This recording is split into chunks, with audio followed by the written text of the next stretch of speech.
നമ്മുടെ ജിമ്മിലെ ഏറ്റവും വലിയ കോഴി എന്നല്ലേ നീ പറഞ്ഞു? അല്ലേ? 100%. അല്ലേ?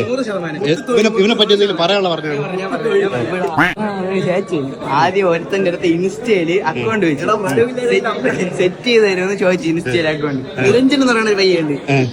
അവന് നന്ദു എന്ന് പറയുന്ന പയ്യെ സെറ്റ് ചെയ്ത് കൊടുത്ത് അപ്പോഴാണ് പറയണത് ഇപ്പൊ മഴവില്ല നിരഞ്ജന് കിട്ടിയ അക്കൗണ്ട് എനിക്ക് വേണ്ടെന്ന് പറഞ്ഞു. വാട്സാപ്പിൽ നേരെ നോക്കിയപ്പോ നമ്പർ കൊണ്ട് മെസ്സേജ് അയക്കുന്നു. എവിടത്തെ ഞാനുള്ള കാര്യം വൻ കോഴിയാണ് ഇങ്ങനെ. കോഴി മാത്രമല്ല ഇങ്ങനെ മറ്റേ ബൈ ബൈ. എടാ പിന്നെ ട്രിവാൻഡ്രത്തുള്ള എല്ലാ ഹോട്ടലിലെ വൈഫൈ എടാ ഇവരെ പറ്റി കോഴിത്തരത്തിന്റെ കാര്യം പറഞ്ഞത് മണികണ്ഠനെ പറ്റിയോ? ഒരു പെങ്കൊച്ച് ജനിച്ച ആദ്യം നോട്ടിഫിക്കേഷൻ പറഞ്ഞവനാണ്. ഇപ്പൊ പെങ്കൊച്ചു മാത്രമല്ല ആൺകൊച്ചുങ്ങളും വരുന്നു തുഴയാണ്, ഒന്നും പറയില്ല. എടാ ആന്റിമാരൊക്കെ വിളിച്ച് കംപ്ലൈന്റ് ചെയ്യണം. ശരിക്കും പറഞ്ഞ ലേശം ഉളുപ്പുണ്ടോ?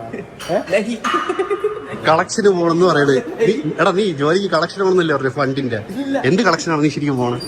പൈസ മാത്രം വരുന്നില്ലെന്ന് പറയണ്.